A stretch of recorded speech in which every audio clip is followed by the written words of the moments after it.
Leaking P-traps on bathroom sinks can be a real headache, especially when they're constantly wet from something like an air conditioner drain. So, first off, make sure the pipe is totally dry before you try anything else. Water and glue don't mix well, you know? If you want to avoid ripping everything out, try to gently wiggle the joint to see if it's loose or shifted out of place.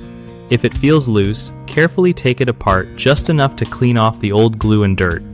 Then, use some fresh PVC cement on a dry surface, but remember, the joint has to be snug and straight when you put it back together.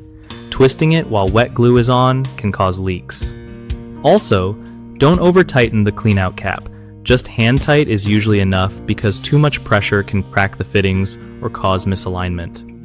If you find the seal still leaks despite these steps, sometimes replacing the rubber washers or gaskets inside the cap can help, and if the trap itself has any cracks or damage, no amount of glue will fix it.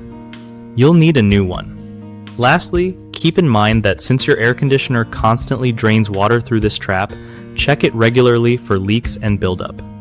One of the biggest mistakes people make with P-trap leaks is not drying the pipes thoroughly before applying any glue or sealant, which causes the bond to fail fast. Another common issue is over-tightening connections like the cleanout cap, leading to cracks or misaligned seals. Just hand tight is best. The third mistake is ignoring worn-out washers or gaskets inside these fittings. Even if the plastic looks fine, those rubber parts can degrade and cause leaks.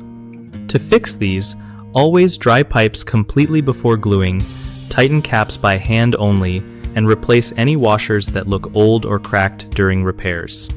BigHomeProjects.com is a great tool for homeowners looking to find trusted local contractors for jobs like plumbing, fixes, or remodeling. It also helps contractors connect with homeowners who need their skills, making the whole process way easier for both sides.